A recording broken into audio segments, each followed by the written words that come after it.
நான் இளைஞர்கள் பார்த்து கேட்கிறேன்.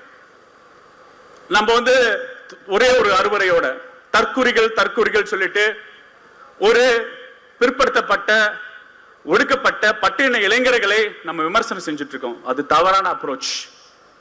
நம்ம அவங்க கிட்ட பேசல, நம்ம கிட்ட பேசாம போறது நம்மளோட தப்பு. நம்மளோட கல்லூரி ஆசிரியர்கள் பேசல, நம்மளோட பள்ளிக்கூட ஆசிரியர்கள் சமூக நீதி அரசியல் அவங்களுக்கு சொல்லி கொடுக்கல, நம்ம பேசல. ஏன்னா அவன் மொழி நமக்கு தெரியல. நம்ம உரையாட ஆரம்பித்தோம்னா அவனை கன்வின்ஸ் பண்ணலாம், பேசலாம். அங்க தலைமைகள் ஒரு சுயநல போக போறாங்க.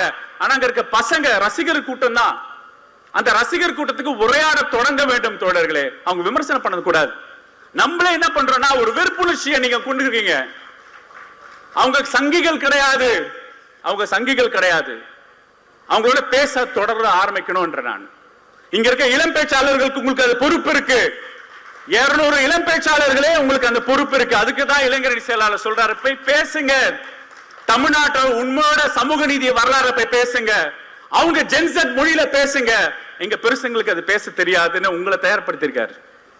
அப்ப நீங்க போய் என்கேஜ் பண்ணுங்க. அடிபடுவான், உண்மை நிலவரம் புரியும், வறுமை அவனுக்கு தெரியும், போலியான தலைவரை பத்தி உணர்வான். அவனை கைப்பற்றுங்க. அவன் நம்ம பசங்க.